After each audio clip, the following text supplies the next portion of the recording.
Yo, and welcome to the 48th episode of Lake of Rage, a Pokemon trading card game podcast. I am your host, as always, Kevin Clementi, aka Mellow_Magikarp, and I'm joined today by two very special temporary guest hosts. Joining us once again is, apparently, according to the survey, the fan favorite, Sack, aka Sack17. What's up, guys? And joining us fresh off of the Full Grip Games doubleheader this weekend, we have Nikhil, aka the Gyroscope Eevee. Hey, everybody. We got a very special episode for you today. We're going to have Eevee recap a little bit of his tournament and what happened there. Then we're going to talk about the Full Grip event, over 150 people playing a best of 3 tournament, and how that's going to shape the meta moving forward, with Brisbane coming up in 2 weeks and Salt Lake City coming up in 3 weeks. And then, as always, we'll get into some questions from Twitch chat. We're recording live on twitch.tv/mellow_Magikarp. Let's go ahead and start off with Nikhil. Regale us of the tales of this weekend in Ohio for some reason. Yeah, I told so many people, like, if Full Grip was not in Ohio, there's, like, outside of NEIC, just no reason for a Pokemon player to come to this state. It's just awful. The Full Grip event is huge now. Like, it was like 70 people when they did their first one, like with Evolving Skies. This one was 150, as Mello said, for standard, and over like 100 people for GLC, which was like kind of insane. So Saturday's event was best of 3. It was 8 rounds. So it really did feel like day one of a regional. Like the amount of time that we had to play for was like quite proportionate in a way to a regional. So I played. I'm broke, so I can't buy Mew, and I couldn't get Ice Rider or Arceus in time, so I just played straight Ice Rider. And so I went 4-3 drop. I only went 4-3 drop because Mello said that I couldn't win more than 3.5 games. Had to prove him wrong, and then I dropped. My loss. I didn't say you couldn't. I said who thinks you can, and then we all voted. I'm not going to tell you what I voted on. A lot of people voted for that I couldn't, so I felt like I. But the deck ran fine. It felt fine all weekend. Ice Rider's still like really good in this format. I think Choice Belt makes it significantly better. As it does like with a lot of decks. The 3 losses I took, one of them was to like a Suicune Birds counterbox deck with 2 Zamasu Vs, like the new one, which just like Oko's Ice Riders once you take a knockout, so it's like, well, like you're just like not winning that matchup. And then I lost to Leafeon, again like an awkward series of draws, kind of just lost me the game. And then I lost to Shadow Rider. I used quick shooting to take the knockout on a Shadow Rider with 300 damage on it. I had 4 prizes. I took 3 of them. One of them had to be the last boss's orders. The 4th prize card was obviously boss's orders, which was unfortunate. I dropped after that because I had not eaten all day and I wanted food, which was a pretty good move. So the important question, though, on the prizes, how do you take your prizes in real life? So I set my prizes out in 3 and 3.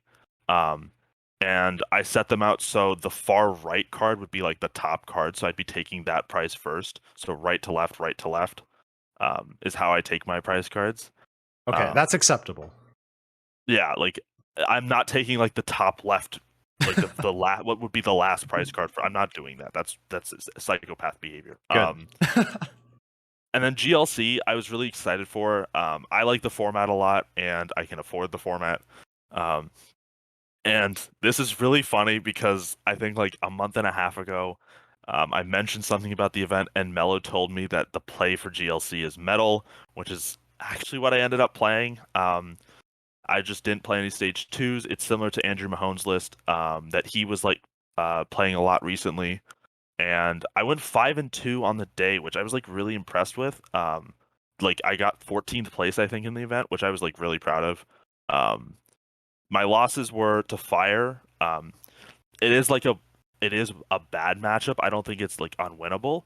I would have gotten there if I had drawn 1 more Metal Energy than I did. Didn't happen. That's just how it goes.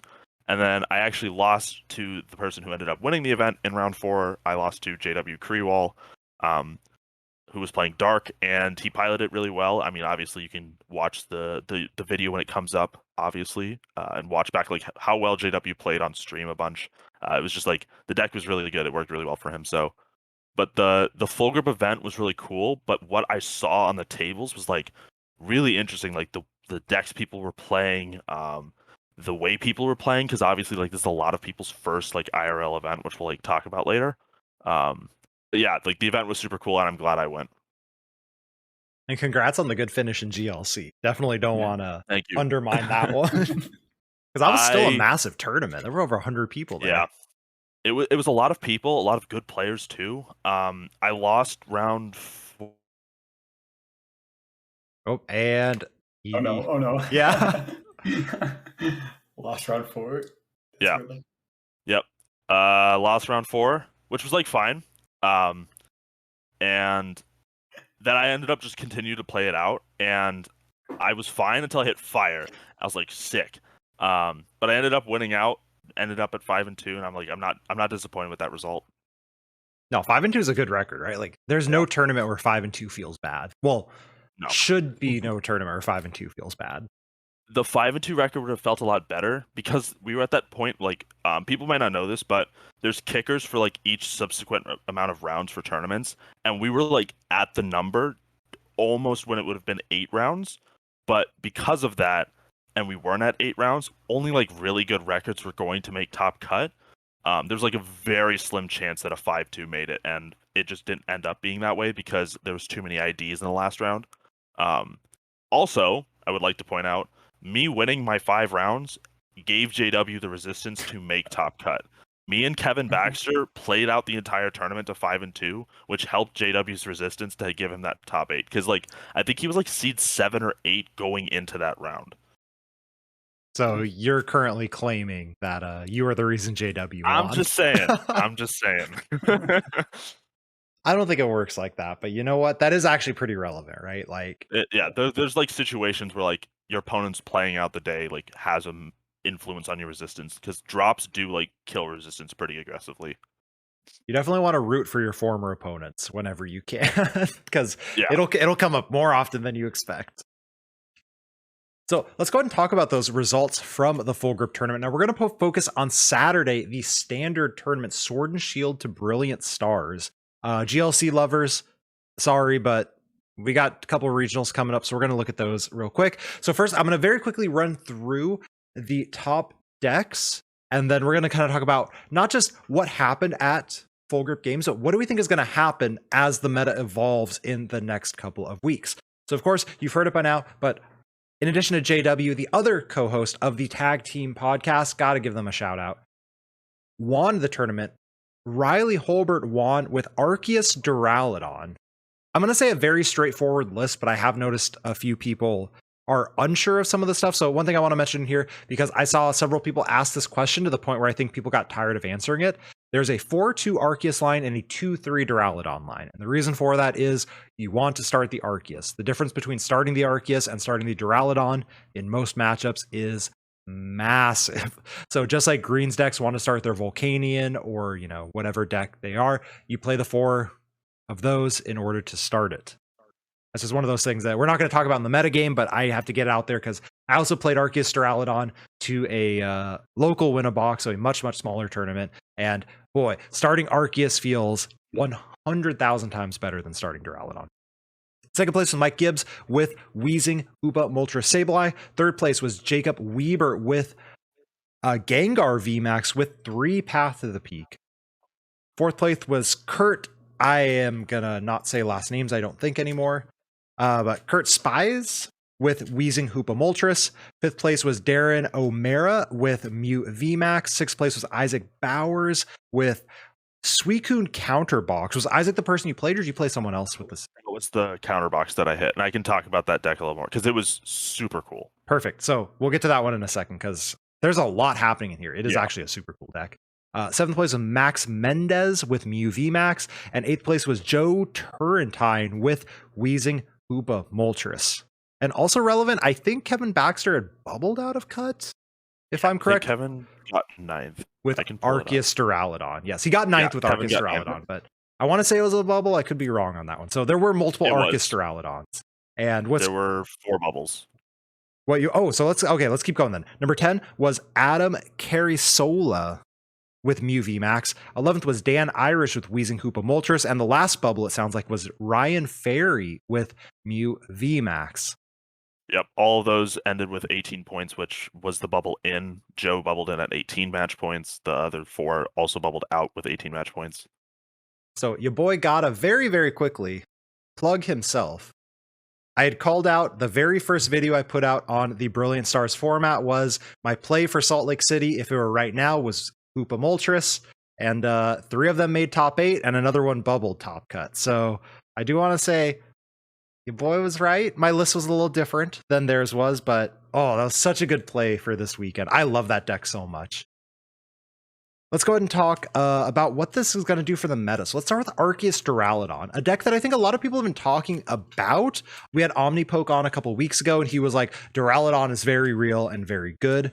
What do we think is going to happen with Arceus Duraladon moving forward? Do we think that this is just like the new best deck to beat? Is it just a new tier 1 deck? Is it a flash in the pan? Riley's a very good player who took everyone by storm. Like, what are we thinking about this deck right now? Zach, what do you think? I know you've played it.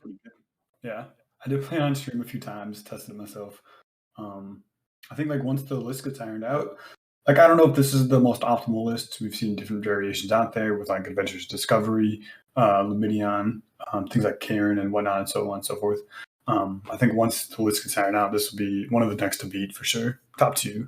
That the other one being Mew. So if you can find a way to beat this and you can find a way to beat Mew, you should be good to go. But these are the top 2 decks going in.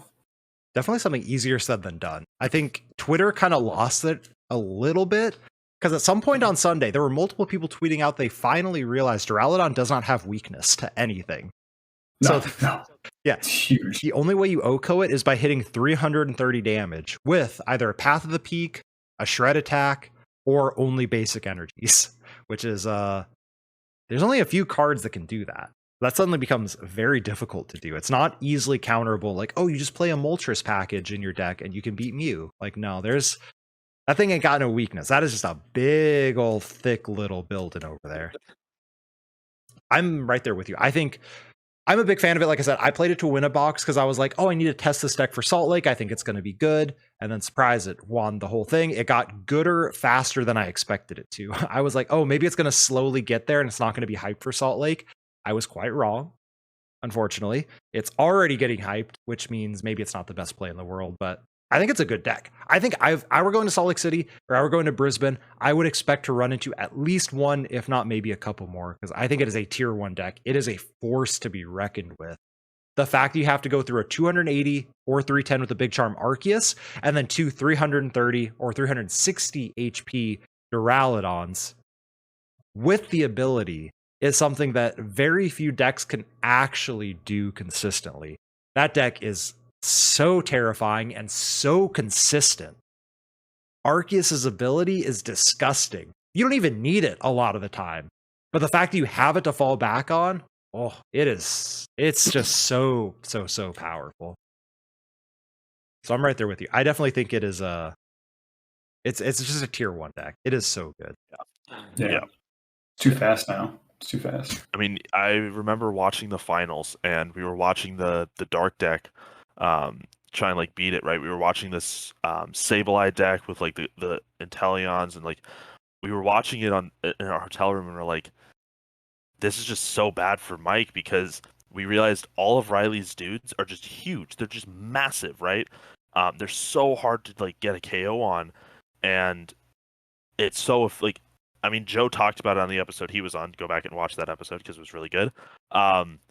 That you can just kind of go like, all right, turn 1 attached to Arceus pass, then you get the V, and you put some energies on your Duraludons, and it's like, cool, what are you going to do now, right? You got to get through either this 340 HP thing that's about to come up and just like start smacking you, or you're going to kill this Arceus, and then my big boy's still going to come up and kill you. Like, wrong. It is definitely tier 1. No doubt. Yeah, so far in my playing, its really only weakness is Mew drawing the absolute newts on turn 1. And right before this pod, I was testing the matchup, and it really is, if Mew draws the newts, they win, but if they don't, it's not good for Mew either. And that's kind of a terrifying thought, that this deck is just that powerful that it can beat absolutely everything in the format. So we think that's going to be a good deck moving forward. Let's talk about, though, some of the other stuff, because there was a lot of other stuff in this top cut. So there were multiple of this wheezing Hoopa Moltres, but like Nikhil said, if you watch the finals, it looked, that matchup's miserable. I'm not even going to pretend. I played the matchup from one of the two sides, and I watched that matchup, and those things are just so thick. Too thick. What do we think of wheezing Hoopa Moltres moving forward? Is this actually going to be is this like falling off of the meta now, or is it still going to be big because it made 3 of the top 8? Like, what's happening with this deck? It's still just like such a good counter to Mew. Like, it's just such a good, like, if you know how to play your outs to Mew, it's just like really good to beat that. So like, if you're expecting to see Mew, definitely play it. But like, as we saw, the Duraladon deck is definitely like not gonna be like a tier 2 kind of like meta call kind of deal. It's gonna be like a tier 1 kind of deck. You have to be like, it's like the feeling of like, am I willing to take this matchup, this bad matchup, but take a really good matchup to something like Mew? Like, how willing are you to weigh those costs and benefits? And sometimes it doesn't even beat Mew either. Right. Yeah. I mean, that is and true. Also, yeah, that's the 2 top decks in the format, right? You have like Duraladon and Mew, like can wheezing Hoopa Moltres deck beat those 2 decks, but then there's like the rest of the meta as well. Like, how much of the share was Mew and Duraladon? Like, maybe half. Well, then you're playing 9 rounds at a regionals, right? Like, you have to hit and beat like 4.5 other decks with the same thing. And I know, like, Mello, you were like debating these 5 cards in Coughing and Wheezing. Like, do you play them? Do you not play them? They help in like the other single prize matchups where you go like, all right, well, I'm going to put out Wheezing for a bit. I'm going to lock you so you don't have any abilities. I can poison you, take extra prize cards between turns, take another knockout with Hoopa and stuff like that. Neat. But if you don't have like the Wheezing, then you just kind of fold to other single prize decks. And then like, does Wheezing really help only against like single prize decks? Doesn't help against everything else that you could see possibly, like Urshifu, Station Zamzento, which I'm sure probably isn't going away, Ice Rider, stuff like that. Like, Wheezing doesn't really help against. So then, like, how do you play the deck? Do you play the Wheezing? Do you not? And if you can find a way to beat the 2 top decks, which is hard to do because Duraladon's a rough matchup, then you got to be able to beat everything else. And I don't know if the deck can do that consistently going into the meta. Since this is my platform, I'm going to talk about the Wheezing real quick, because I tweeted out, like, can someone sell me on the Wheezing? And thank you to everyone who replied. Almost none of you did a good job on selling me on why Wheezing is good. I had a bunch of people telling me like, oh, it's good against ability decks. Like, several people mentioned Single Strike. You already beat that. Like, that's a free matchup with or without Wheezing. That's like so good. Someone mentioned Shadow Rider. No, you beat Shadow Rider with weakness regardless. So people mentioned like Jolteon and Urshifu. The Manaphy helps that matchup so much. Jolteon can't even KO a Hoopa without like quick shooting. So that's like, I don't know. There's so little that the Wheezing helps. I am a big proponent on don't play the Wheezing currently, because I think Rapid Strike Malamar is going to fall off. Like Sack said, it helps in the 1 prize mirror match. Wheezing Moltres is the best single prize deck in a world with other single prize decks, because the Wheezing helps so much. You have the Moltres to KO anything, and it helps in the 3 prize matchups. But like, yeah, it's definitely, I don't think it's great into a lot of other decks. It's just, you already KO VMAXs with the Sableye. You already have the favorable prize trade against most 2 prize decks. Single Strike damages themselves, so it's not hard to get the damage there with Choice Belt to KO with Moltres. So it's to me, it's just not necessary, with the exception of, like you said, the single prize decks, which I guess is the question of, are they going to see play? Because I think we all kind of agree on, I think Dark Eyes is a worse play for Salt Lake City than it was before the full grip event happened.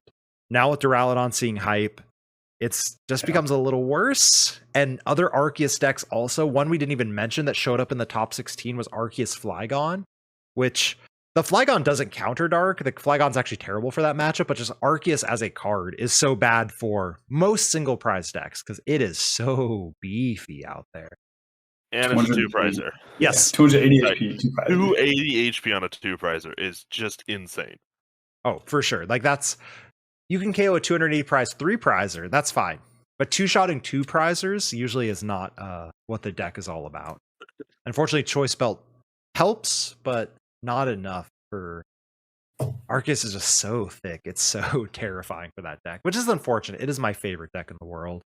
But the more Arceus gets hyped, the less I want to play. There is the Galarian Zapdos. Doesn't help the Duraludon matchup, but it can help other matchups. So, yeah, there's debate. There's play there too. There is a heckin' lot of Mew. Let's just very quickly run down the Mew. Is Mew still good moving forward? Yes. Yeah. I mean, it's just... Yeah.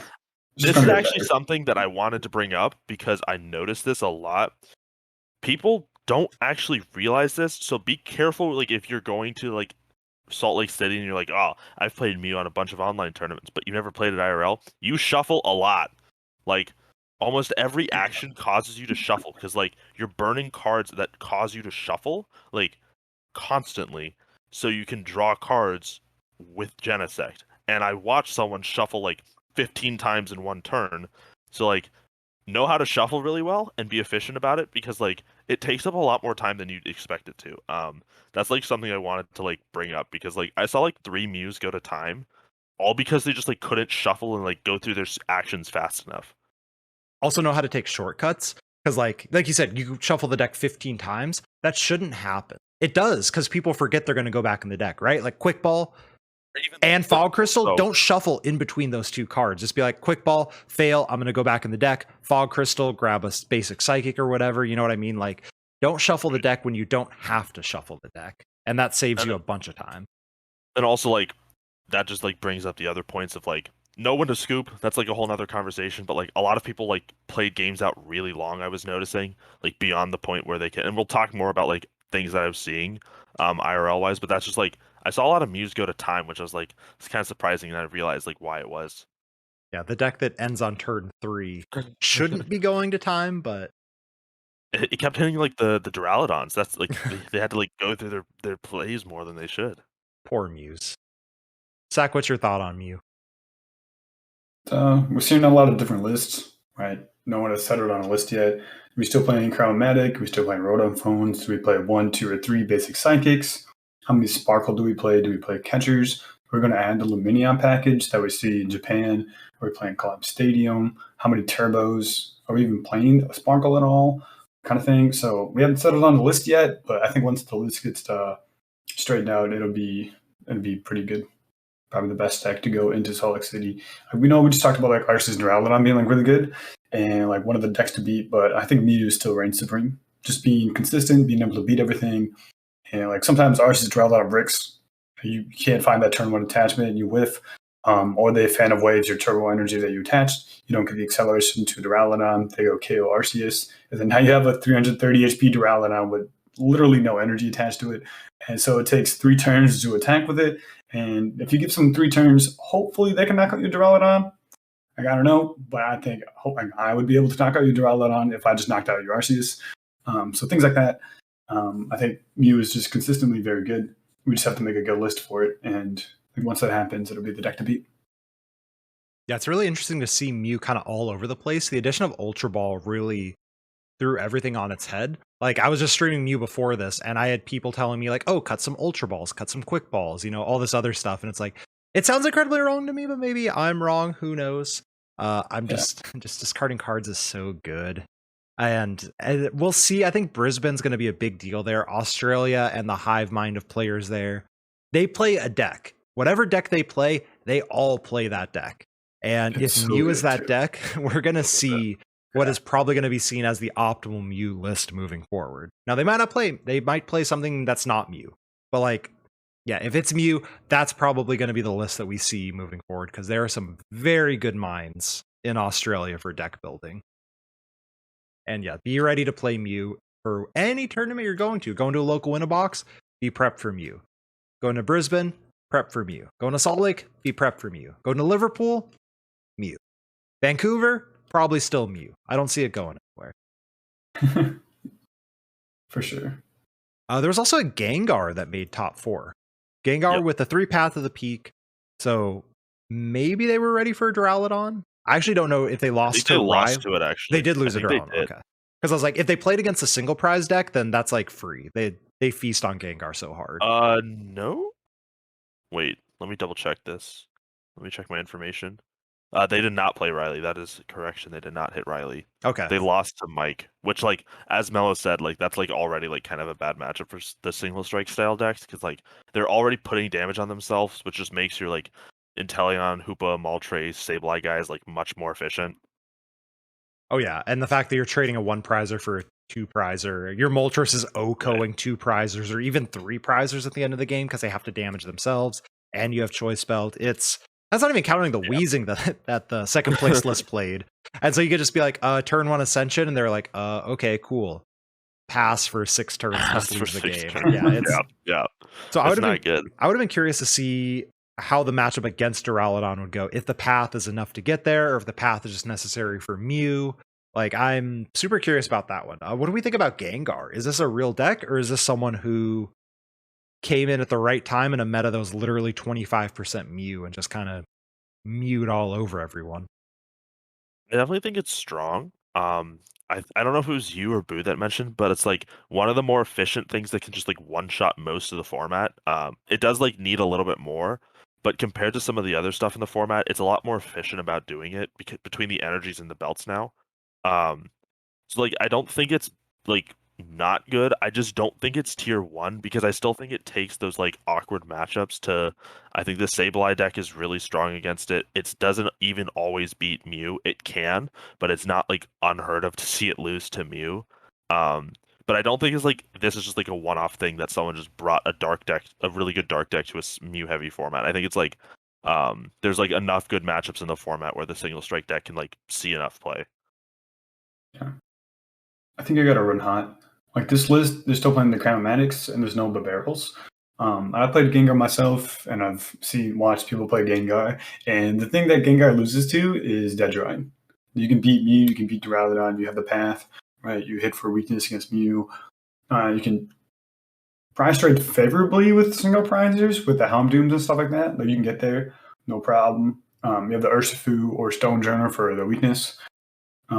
And things that are weak to fighting. So you can beat most matchups, but the thing is sometimes you don't do anything. You're like, all right, well, Houndour pass, or I'm lifting energy, so I can't pass, I guess, because I can't attack, or things like that. Like getting set up.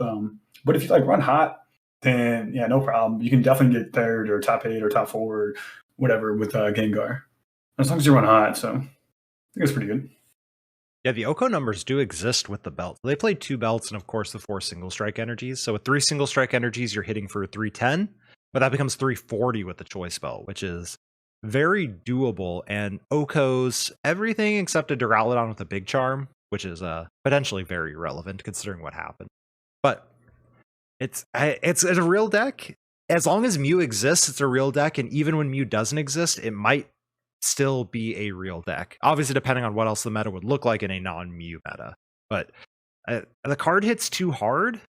Houndoom is a really good card. It's low maintenance. You can just go attach, pass, attach, attack, and do a lot of damage that way, which is something like single strike Urshifu couldn't do. You had to Houndoom accelerate, and depending on where that attachment went on turn 1, sometimes you end up in these awkward situations. But Gengar just being low maintenance with a 2 energy attack is pretty darn nice, and being able to stall sometimes with a V's first attack to put something to sleep can also be relevant, because something like Ice Rider or Suicune, which should body you and plays like 1-0 switching cards, sometimes you can just kind of luck yourself into pulling those ones out. So I think it's a real deck for sure. I think it's something to watch out for, like a tier 2-ish. It's a good deck. It's something I think I should be testing, but I'm not going to test for Salt Lake City because I don't own any and I've never played the deck before. Yeah, I'm good. There's also the counter box. I'm going to quickly run through the counter box, and then Evie, you lost to the counter box. So I want you to explain it a bit. But for everyone wondering, it runs the Inteleon engine. Duh. Good engine. And the Pokemon it runs: Galarian Moltres V, Galarian Zapdos V, Suicune V, Baby Galarian Moltres, and the new Zamazenta V as well. In addition to some Raihan, some Energy Switch, Ultra Balls. There's no Crobat or Lumineon in here. How does this deck not dead draw? Oh, I guess the Drizzile engine. Okay, I footed as well. They got 6th place. I can't hate on it too much. I'd probably have to try it. But Evie, can you please explain how this deck does what it does? Well, I sat down across from my opponent, and they flip over their cards. One of them is a Galarian Moltres V, and the other one is the new Zamazenta V. And I was like, "What in the world is about to happen here?" So I talked to them after the match. I got destroyed. That Zamazenta V is so dangerous for an Ice Rider player. And they said like, "Hey, this is I put the Zamazenta in here for the Ice Riders. They expected like the Arceus Ice Rider and the regular Ice Rider, and it worked really well. So turn one, they just benched the Zamazenta. They use its ability to draw some extra cards. Um, it's basically just like a counterbox list that you'd expect. The Suicune V is really good at trading into like other two-price Pokemon very aggressively. The Moltres, obviously, both of them are really good for beating Mew. The Zapdos beats like all the fighting weak stuff, and then the Zamazenta V fixes that one weird matchup of Ice Rider. I asked them about the like the Duraladon matchup, and they kind of just have to hit into it a couple times and hope that they can get there, because they are like they can go a little bit more aggressively than the Duraladons can. But it was a really cool deck to play against, like seeing this like really wild, like I mean they out of nowhere hit Zamazenta V, they Raihan, and then they Galarian Moltres V's ability E-switched, attach, return, and KO'd my Ice Rider for game, like out of the blue. Like no warning, it just happened. And I think it's definitely a cool deck. I don't know how much we're gonna see of that kind of counterbox style deck, because this thing definitely doesn't have a great matchup spread across the board. Like there are like some things I bet I could like see it losing to, like the Inteleon like dark deck could like definitely be an awkward matchup, especially with the wheezing in it. Also, I think that like a deck that's we haven't talked about yet that I do want to talk about is Rapid Strike Malamar. I think that is like kind of an awkward matchup. You don't have a ton of one prizers, and you have like kind of low HP two prizers, so they do get killed pretty aggressively. But it was a cool deck for sure. Yeah, Rapid Strike Mally is one of those. It loves to feast on anything multi-prizer who doesn't run a lot of hand disruption, and they only play 2 Marnies. And for anyone wondering who doesn't know what the new Zamazenta V does, I don't blame you. I pulled one and threw it in bulk immediately. The reason it's in here instead of like a Zacian or something like that is it attacks for metal, colorless, and it has an attack that does more damage for every prize card your opponent's taken. So it's 120 plus 30 for every prize card they've taken. So you can E-switch off of the Galarian Moltres V, which is why it was chosen as the metal attacker as opposed to Zacian, because it's very easy to power it up with only 1 metal energy and then 2 of whatever the heck you want. Like Also, the ability is broken too. You're like, how does this deck draw cards? The ability is discard your hand, draw 5. And at your turn ends. And your turn ends. But like So it turn works 1, you're once. like, yeah, I don't have any samples or anything like that. You go like, all right, discard, draw 5. Yeah. It's And definitely you have not like terrible. a new hand. Yeah. Like going Or first. you need to like, yeah. You could push Sobble. You could like let a single prize get KO'd. You go, all right, cool. Just prize trade even more favorably. Yeah, it was really insane. This was their homebrew, so Isaac Bowers came up with this list themselves, and I was like, dude, this deck is insane. I was like, fine losing to it, because like it was super well thought about. Like the list was very well designed, and obviously it worked pretty well because they got 6 with it. Yeah, and like you said, though, it's not a deck I would expect to play again. So if anyone happens to look at the top 8 results and they're like, oh, how do I get my Mew deck to beat this? My answer would be, I don't care. I'm going to play into it and see what happens. Because if I play it, it's incredibly unlikely.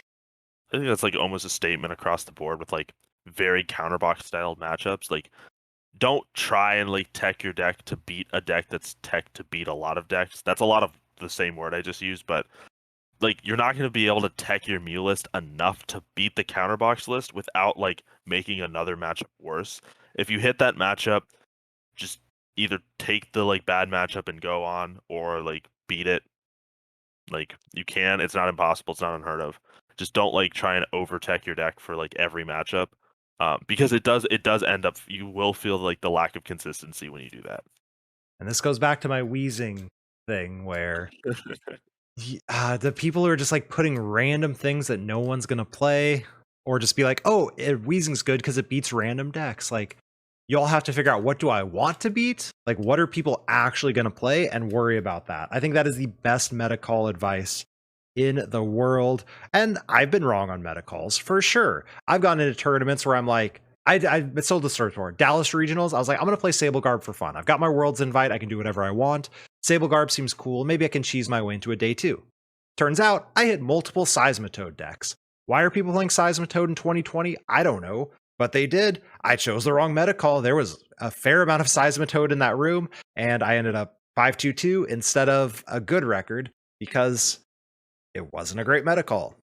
But you have to kind of say, this is what I'm going to beat, and then hope to hit it. And you'll be right more often than you're wrong, because it's not hard to predict people are going to play Mew VMAX. Like, you feel like know what's going to happen. Like a bad deck. Like, unless you're like actively playing a deck that's like, I'm trying to beat Charizard V-Star. Like, okay, maybe like take a step back and reconsider your choices. And sometimes sometimes your deck does just beat some of these rogue decks anyway, so there's no reason to worry about them. Like, I played against Bird Trio in Portland in day 2. My deck was apparently tech to beat Bird Trio. Who knew? It just happened out of nowhere. So don't be shocked when these anti-meta decks of like, oh, Bird Trio KOs all the Shamans on turn 2 and wins the game. Well, my deck played 0 Shamans and played Garbotoxin. So it was a very effective way to beat it. So that's another thing just sometimes you have to keep in mind. Your deck can just win. Sometimes you just beat the jank. You don't have to stress about the jank. If you hit it, great, do your best and take the L and then go beat the stuff that you plan to beat. Or sometimes you beat it anyway because it's rogue for a reason. What else are we missing? Rapid Strike Mally. Let's very quickly talk about Rapid Strike Mally. It was the second most played deck. Arceus variants were the second most played deck, but I'm going to ignore that because variants is very vague and includes several different types. So Rapid Strike Mally was the second most played deck at the Full Grip Games tournament. In the Burbank City Gym, the Facebook group. If you don't know about it, don't join it. It's not worth your time. But there was a massive poll put on by Omnipoke, and it was like, oh, what is the best deck in this format? Mew is number 1, and by far Rapid Strike Mally was number 2, which caught me off guard big time. I figured it was a good deck, but not the second best deck by far in the format. So Rapid Strike Mally, what are our thoughts on that thing moving forward? I actually played against one. It was his first tournament, so I don't think he saw all the lines of play that he could have made, but the deck is definitely real. I think it is arguably the best pure singles prizer deck. I think the best actual single prizer deck is the Sableye and Teleon kind of deck. But that plays like a V Pokemon. So like if you're playing like no V Pokemon, the Malamar deck is like kind of insane.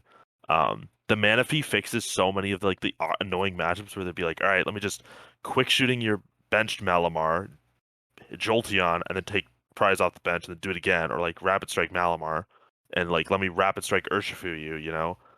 It fixes those matchups. The Cynthia's Ambition, I think that's correct. Yeah, that card makes it really good because the thing with Bruno was you can't like make do into the Bruno and then be like, all right, now I'm gonna draw more cards, because you have to like put what you have back and hope you draw like enough Rapid Strike out of the deck. Whereas like the Cynthia's Ambition, my opponent would go like, all right, Cynthia's from 3 to like draw a bunch of cards, and then they're like, okay, now I'm gonna make do. So all the cards they already held in their hand were there, and they could just like work off that. And that like definitely makes the deck a lot stronger too. Choice Belt obviously is just like another damage boost. And I mean, yeah, the deck is like, it's definitely like something to be prepping for. Like, I do expect to see that now at events. It's also $40. Like, the whole deck is like $40. It's kind of insane. Huge. It's like kind of insane. That's cheaper than the regional itself is. Yeah, like I had a friend who dropped from day 1 of GLC, or the GLC event, and I walked by him. I was like, "What's up?" And he was like, "Do you have ordinary rods? They don't have any at the shop." And I bought all of the rest of the cards for Malamar, $40. I was like, insane. Like, that dude just bought an entire standard deck for like 2 Chipotle dinners or something. That's like 4 Chipotle dinners. Yeah. Yeah, the That's deck, pretty good. The Cynthia's Ambition is so good. And it's one of those things where like, oh, Bruno shuffle draw 7, Cynthia draw until you have 8 in hand. Like, it's better, but how much better? You have to do the math, right? With Bruno, if let's just pretend you don't do anything after. Bruno, you can hit up to 280 with 7 cards. Cynthia, you can hit 320 with up to 7 cards. Hey, 320 is a very magic number for this thing called VMAX Pokemon. So the fact that you get that extra card and that gives you even more outs is so big for that deck. Like, that just fixes one of its major problems of, oh, I'm always whiffing by 1 card. Guess what? You draw 1 more card. Is it going to be You the also card? have, That's up like- to you and your sequencing, I guess. But There's like a couple more pieces they added, like the Minchino, the new one, has Call for Family, which is like a pretty good turn one attack. Because a lot of times you just like pass to going second. Also, I saw this like a couple times. Malamar players would win game 1 and then scoop game 2 instantly to just have their choice of going first game 3. Like just because they know that their games are gonna take like a little bit longer, so they just like insta scoop game 2, which is like the most like I have so much confidence in my ability to win this gameplay I've seen in my life. Um, that's super interesting. That's something I've never considered, but I've never played Rapid Strike Malamar like seriously IRL, so maybe that's actually completely correct. Heck if I know. like you have to like not Rapid Strike Malamar opponent that I played. He bricked game 3, and I kind of just like killed 2 of his Pokemon that he had to just like farm to bench, and it was just over from there. But the deck like has Rescues Carrier now. Like it's had it, but like now it can like actively use it because it doesn't take an auto loss to Rapid Strike Urshifu, or as much of one as it like could have. Yeah, the deck is definitely real. Like 100% consider playing that deck or playing against it. Yeah, there's definitely a few things that are like, wrong with it though. Like there's no gusting effects. So if you play the boss, boss or catcher. If you go boss, you're not drawing any cards. You can't Cynthia Ambition. You can't Bruno. Things like that. So your opponent can just retreat. So like, say you whiff that one card, you're like, well, I'm going to have to two-shot this VMAX. You can never see that VMAX again because your opponent never promotes it. They go like, all right, well, you missed this KO. Here's another VMAX that's fresh, and you'll never see this one again. It'll be damaged on the bench for the rest of the game, and you won't be able to touch it. So that's like a turn you wasted, things like that. You're pretty reliant, I found, on like artillery, or your draw support mods. If you don't have any of those guys in play, like you don't have any Cincinos, you don't have any Octos, none of that. If your opponent just goes boss KO those and leaves it in case, you'll get a Malamar, but then you hit for like 120. Yep. Which is like not great. All right, cool. Didn't KO you, and now you took 2 prizes like behind the prize trade already. So that's not good. And then, but you can't pop off, right? Like today, I was playing Ice Rider on stream, and I was like, my opponent doesn't have it. They did nothing turn 1, and like I went first. Turn 2, I went Ice Rider VMAX, KO active, and their board state was just abysmal, right? They went Cynthia's Ambition, make do a few cards, and end up with 8 cards in hand. And it was the full 8. They went Rapid Strike Malamar, or whatever the attack's called. They went attack for 320, KO my Ice Rider, turn 2. It's very possible. They can do that. Like they can have that pop off. Like I've done it with Mew too. They go, I turn 2, KO Mew V, because they went first. So then I went pass kind of thing with the 2 prizes in the active for some reason. They went KO Mew V, KO Mew VMAX, KO Mew VMAX. It was a 4-turn game, and they went first. 3 KOs in a row. They took 8 prizes, but they just did it back to back to back. So you can have pop-off games like that, but at the same time, there's things where you like, well, I can't do anything about it because that's just not how my deck functions, right? In some costs, and if I don't have any draw support, I'm doing literally nothing. Yeah, it's a very Baby Blounds-esque for anyone who played. Not the Tempozard, not the Reshizard and all that stuff at the end of the last format, but like straight Baby Blounds, Pidgey Blounds, Greens Blounds, where you draw the cards, and sometimes you draw the absolute perfect everything, and you cannot be stopped, and sometimes you're always a little short, and you just kind of get rolled over. Super cool deck, but definitely one to practice a lot. The sequencing decisions in that deck are massive, especially if you play I'm a big fan of the Inteleon engine over the Cinchino engine. I like being able to keep calling. I like being able to go like quick shooting and then net it as a +2 for Rapid Strike cards. And I don't know, I'm a big fan of the Inteleon engine in the deck, but either one is a lot of sequencing, a lot of decision. Yeah, that's another thing that I'm not like as worried about. I'm gonna go to like IRL regionals. It'll be the first one in NA for the season. There's gonna be a lot of new players there. If I hit like Rapid Strike Malamar early rounds, that's where I think I'm going to hit them. I don't think I'm going to hit them in the later rounds.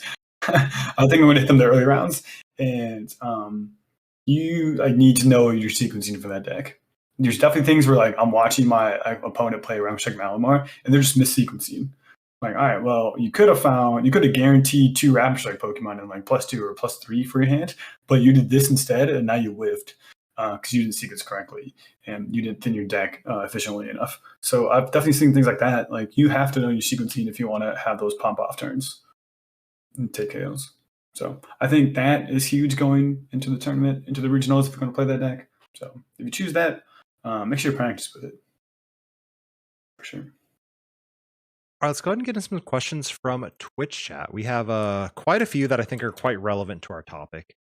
The first one is from Stellar Wish Gaming. Top picks for Salt Lake City, and how do you think the meta will shift for regionals after it? I'm going to ignore the second part of the question because that means literally nothing to most of us right now until we know what the meta actually is for Salt Lake.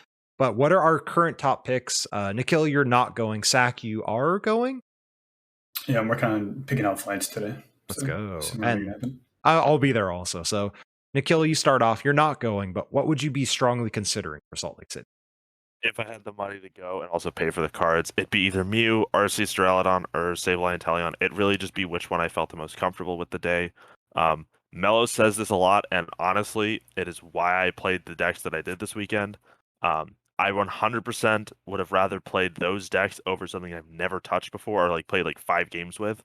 So whatever you think you're between, test it a lot and just play that, because like most of the time you're going to do better with a deck you're comfortable with than the BDIF you're uncomfortable with. So like if I was going, I'd be playing Mew a lot right now. I'd be playing a lot of Arceus Duraladon, and I'd be playing a lot of Sableye and Teleon.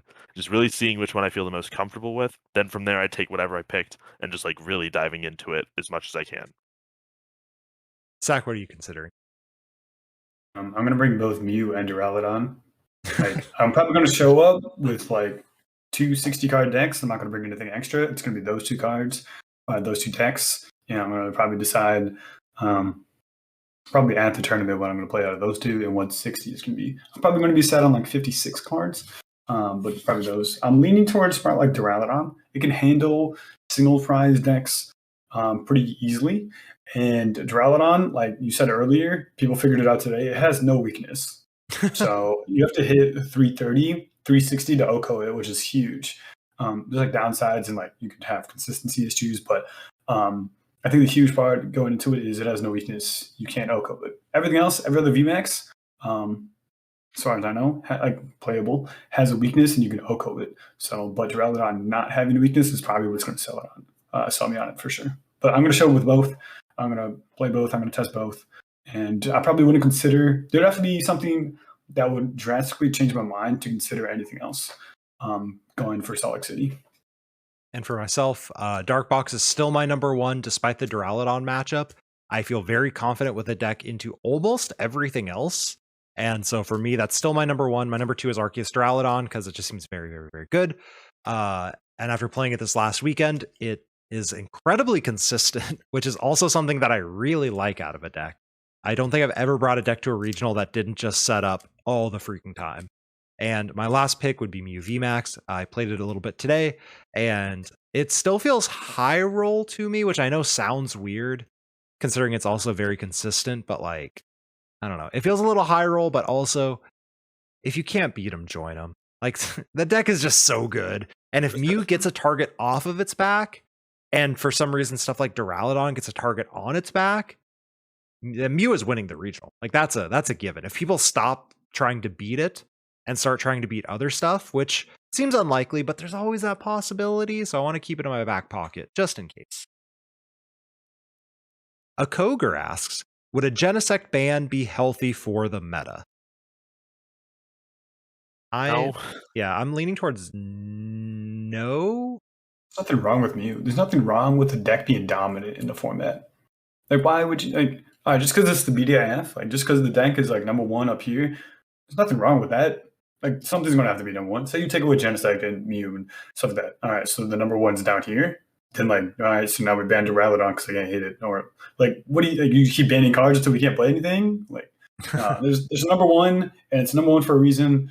There's nothing wrong with there being a number 1, and don't get rid of any cards that are number 1. It's not unhealthy. I beat Mew plenty of times today with Ice Rider of all things. We didn't even talk about Ice Rider too much today as a consideration, and it can beat Mew. So, yeah, it's not too broken. It's up there, but it's not too broken. I don't think. I'm not even like a huge fan of like banning cards in Standard. I think it's just like there's very few times where I think it's necessary, and I think that should just be avoided because like that's when like the format is really bad, and the fact that like I don't think Mew is that bad. I don't think it. I mean, it didn't win. There's decks that beat it. You have to know how to beat it, but you can beat it. And so like banning a whole card for just that is just like, I don't know. I just don't like banning cards in general. Like they haven't even touched expanded because expanded is a whole other mess that they got to deal with. But like banning cards in standard, I'm not a fan. Yeah, to me, it doesn't prevent me from playing the game. So that's exactly. Mew's not a gatekeeper deck. Mew is very good. That no one's debating that. The deck is sometimes too powerful, but it's not gatekeeping anything out of the format, I guess, except Rapid Strike Urshifu. But then, sure, it's gatekeeping a singular deck out of the format. It's not like ADP was gatekeeping all single prizers, or for a while Jolteon is gatekeeping all single prizers. It's just very, very powerful. It is very good. It sucks, but you know what? It's look at last format. Yeah, last format. Like I think someone ran like a Mew banned tournament, and someone won the tournament with Urshifu because like 100% if Mew gets banned, that card becomes more insane outright, as you just said. But like one deck not being like able to see as much play as it would is just like, I don't know. I think that's just kind of like a silly reason to ban it. Like obviously nobody likes playing against it, but like then just don't play. DA Askew asks, heavy gusting Cynthia as a way to counter Mew. Good deck for regional or just a fun idea for a local? I got this one. That's definitely just a fun idea. I would not touch that. If you're going to play a gusting fire thing, play Victini. And actually, Avern did pretty well with it in the late night yesterday. Yeah, and it's not the boring 4 hammers, 4 catchers, YOLO, everything. If I go first, I win. If I don't, I lose. So that seemed pretty cool. Does it beat Mew? Heck if I know. I'd have to try it. But it seems cool. I'd go with that way before I go with Senna Scorch. And even then, not 100% sure I'd recommend Senna Scorch. As a former Pikarom player, Senna Scorch. Pink Mudfish asks, what do you think will be the better single prize deck, Malamar or Mad Party? Malamar. It's definitely not Mad Party. Mad Party is like kind of its own trap. It definitely seems really good, but double turbo energy negating your damage is relevant. There are situations where you want to be doing more damage, but the turbo energy prevents you from that. And Malamar can just output a lot more aggressively, a lot faster, I feel like, a lot more efficiently, compared to Mad Party kind of having to like. Also, Mad Party's like 100% got an actual counter in the format. So like, if it ever sees too much play, you're like, all right, let me play one Spiritomb, which is like completely unnecessary too, but it exists. Yeah, and Mad Party is it loses to Duraludon and it loses to Quick Shooting, which is most of the decks currently. And Talent Engine's still around, and people still play Quick Shooting, so don't even beat Mew all the time. Yeah, it's going to forever just lose. The 3 best decks in the format, anything with Inteleon Engine, Duraludon, and Mew, like take decent matchups to Mad Party, I'd say. Don't play Mad Party. Play Malamar. If you want to play a single prize deck, play Malamar. True asks, and I'm going to shorten their question a little bit. They're talking about Arceus Rayquaza, and they can't decide on their backup attacker.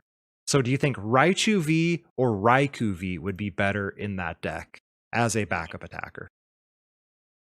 Raichu V probably, because you can still like accelerate energies with the Arceus into swinging with the Raichu rather than like the Raikou. It's like very like obvious when you're gonna go in with the Raikou, so your opponent can just be like, all right, let me not bench too much. Also, Raikou can't output as much damage as Raichu can.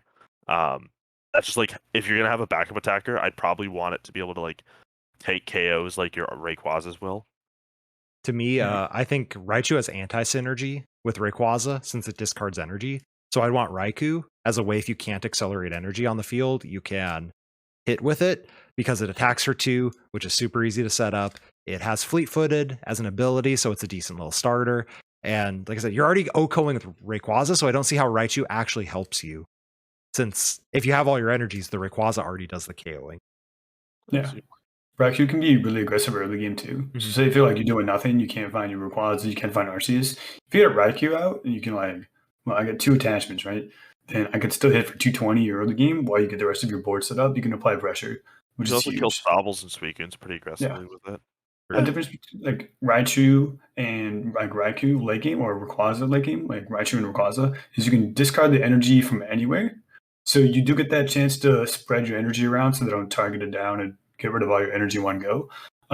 So that's like maybe a big difference, a slight difference between Rayquaza and Raichu that I would consider, but not over the like ability to go Raichu early game and do a lot of damage. But That's a good point. Yeah. Professor Poke asks, a 1/1 line of Arceus and Mew. Is it worth the consistency to play it? No. No. Yeah, I'm definitely what are the 2 cards you're looking for that you can't just draw 2? Like the fact that Mew can draw like 30 some cards in one turn, I don't think you'd ever need. Like, I think even Luminion people playing that is like a little bit much. Like, I get it, but like just play Pokegear or something if you really want to find your sparkles. I don't think that like anything but Genesect and like Mellowettas, maybe Oricorio, stuff like that. Like, don't just I don't think anything that's not Fusion Strike is necessary. Yeah, I think Luminion would. Maybe Pumpkaboo, but not actually Pumpkaboo. But Luminion would be the only one I would lean towards, because drawing till you have 5 in hand is still very good. And just to get more donks, but I think because Arceus has to activate on turn 2, and by turn 2, your board's set up and you're good to go. If Arceus V-Star was a basic, sure. But if it was a basic, it would be in every deck.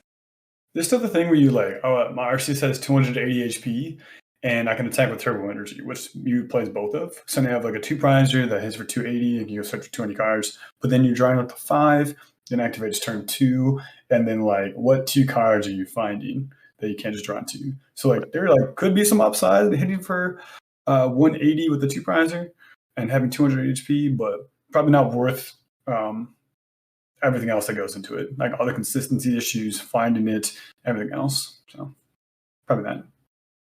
Drew asks, is there anything about Suicune? So I'm going to start just because I've talked to Drew a lot about Suicune. I think Suicune's actually in a pretty okay spot. Unfortunately, Melanie decks don't agree with me ever, it seems like. Like, it seems like by the time I actually get to attack, it's like my opponent's taken 2 prizes, and by then I just lose the game. But I think Suicune is a good card. It's a very good deck. And no memes. I thought this was a meme, but if you watch the stream when we had Drew on stream, Manaphy is legit a very strong attacker in the deck.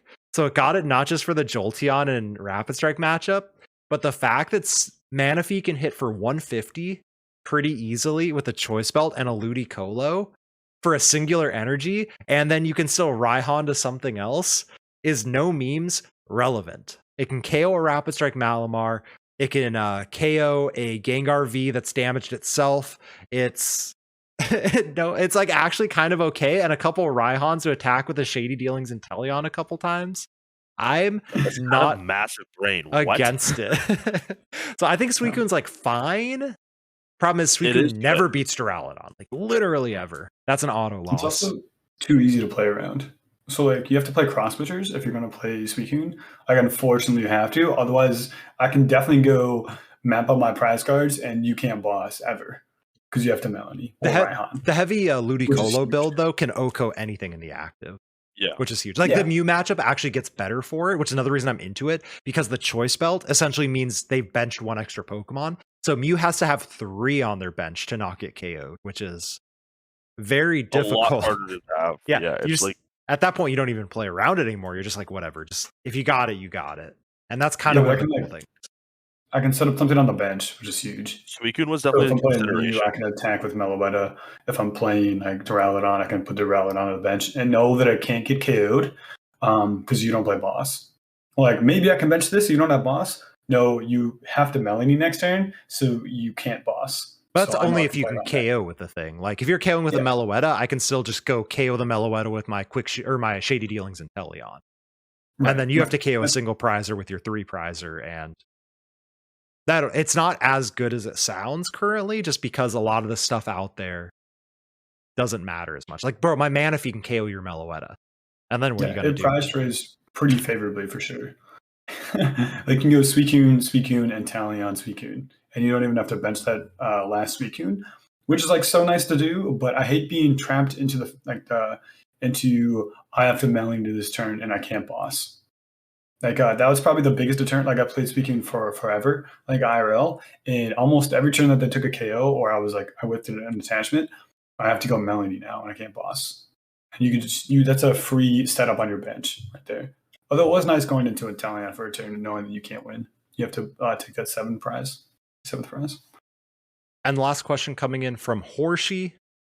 Do you think PTCG Live could have baked in the oven a bit more before releasing the beta? First impressions are pretty important, and I'm worried what they release is doing more harm than good.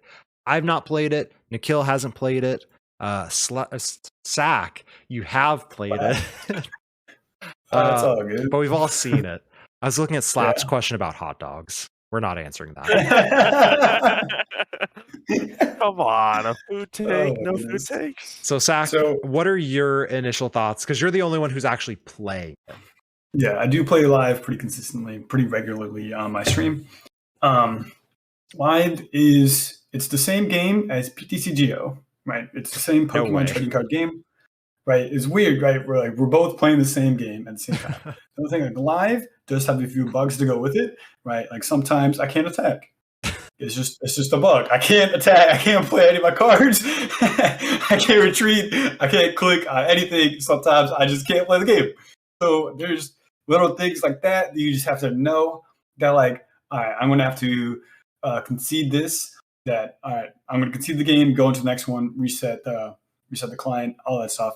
So maybe live could have taken a little bit more time with it. But the upside to live is I have gold Arceus. I have alternate Arceus. I built Ice Rider today out of nowhere, right? I can go craft Charizard V-Star if I want to go play it. I can go build barrels. I can anything I ever wanted to go build or craft in that game and put it together and play instantly is so much of an upside that, oh no, my win-loss record because I couldn't attack. Or like, oh, I don't like this layout because, like, it's weird clicking tools when I play my tool scrapper and this layout shows up and I don't know what I'm clicking or I don't know how to, like, use the game because the layout's so much different than PTCGO.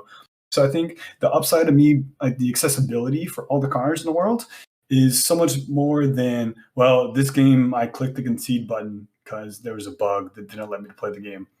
Like, there's like, you can't sparkle, or if you have Sparkle in hand, you can still play it, even though all 4 Fusion Strikes are in a known location. So, like, there's a bug like that, and so on and so forth. But it could have used a little bit more time, but I'm glad it came out, and I'm playing the beta because it's so much more accessible, and it's good for the game and good for people getting into the game because they don't have cards.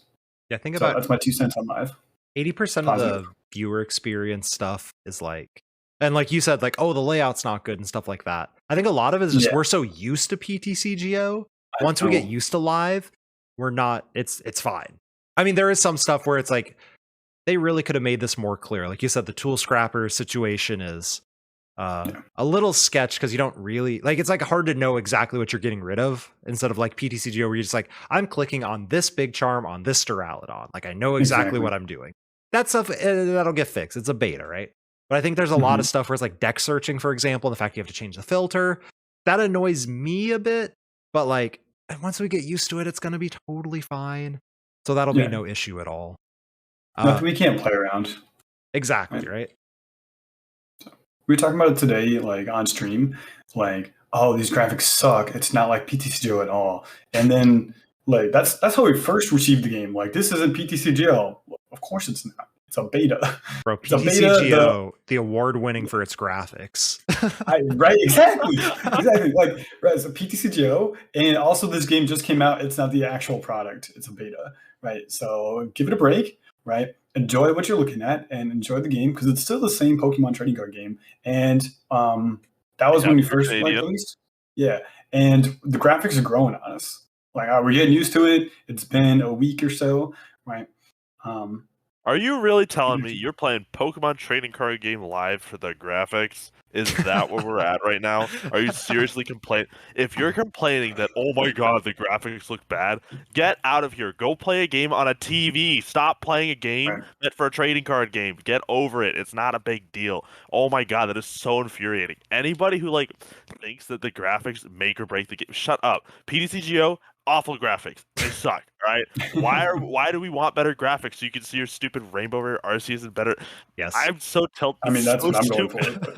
So I want my stupid. Arceus to actually shine and not be green, but no. Like the glitches, that I get, right? Like the glitches and the bugs, that's like something worth complaining about. But the UI and like the graphics, they're fine. They suffice. They'll do the job. That's all we need, right? Like, move past it. Yeah. I have not switched over to live yet, and there's a variety of reasons. One is I'm too cheap for a VPN. Two, very important one, is the team challenge. Currently is up in the air. I won mine very purposefully, and I want to play with my friends who made the team. And number three is it currently looks a little clunky as the play goes, but that's something that I know is going to change after the beta has worked out some of its stuff, right? So there's like, there's just some stuff where it's kind of like, but a lot of the complaints I'm hearing, I don't fully back them up. The game looks fine. Their bugs exist. That's going to happen. We put up with PTCGO. We put up with a stupid Beast Energy not working properly when Blounds was a tier 1 deck for like 17 months. Like, we can put up with live looking fine. It's still fine. Yeah. I don't hate it. And I think the most important thing as like the closing thought on this, because I always hear people talk, what Master Duel is. Konami is a video game company. TPCI is not a video game company. Game Freak is a video game company for the Pokemon games. They didn't make this. TPCI made this. So don't expect it to look like Master Duel, because Master Duel has a literal team who makes games for a living, as opposed to people who are coding for this who aren't game developers. They are, I don't know what they do, but they aren't the same. They don't have these massive team who only works on this stuff, right? Yeah. Here's my 2 cents on it. My closing thoughts is that playing Pokemon Trading Card Game live and its accessibility for the game has sold me on Salt Lake City. If I was still playing the Pokemon Trading Card Game online and that client, and I had to go test decks with no cards and I couldn't get any cards, I probably would not have gone to Salt Lake because I'm untested. I'm unfamiliar with the format. I'd have to test with like proxies or like borrow cards, and being able to craft cards so easily, I think it's just healthy and good for the game. And I'm glad to make content with Pokemon Trading Card Game Live, and I'm glad that it came out when it did and not a moment too late. Right? It came out with Brilliant Stars and not like a week before Salt Lake, or it came out like a month early or whatever. So like, I'm good. I'm glad I played the game. I think live was good. Very positive thoughts about it. Zach, if the people want more of you, where can they find some of you? You guys can catch me playing Pokemon Trading Card Game live over at SackSack17 on Twitch. You can follow me on Twitter, SackSack_17. And yeah, that's about it. I do occasionally play PTCGO still. I have one deck on there, and it's Mew. So if you guys want to see me play a tournament, I will occasionally play Mew over those. Nikhil, where can the people find you? As always, Twitter on NK0HLI. Massive shout outs to Full Grip for putting on this amazing weekend. I had such a good time. I'm super happy I get to meet a bunch of people I've known for years, get to see some old friends again, got to play some cards. I'm pretty proud of my results. We're going to do better next time. And yeah, you'll see me in some Twitch chats, as always, watching the guys and watching the boys play and kick some butts. And yeah. And of course, myself. Twitch, Twitter, and YouTube at Mellow_Magikarp. Be sure to check out the YouTube and the Twitch. I am tryhard Salt Lake City testing right before this episode aired. Go check the Twitch VOD. I rammed Mew VMAX into Duraladon VMAX over and over again to try and figure out the matchup from both sides. And I'm going to continue to ram my decks into other decks instead of the PTCGO ladder because I want to do well. My current best finish is a 14th place in Portland, and I think I can do better than that either in Salt Lake City or Vancouver. So we're trying to do that. We're going full try hard mode. So be sure to check out your boy on Twitch and YouTube. And this has been another episode of the Lake of Rage podcast. We'll catch you all next week.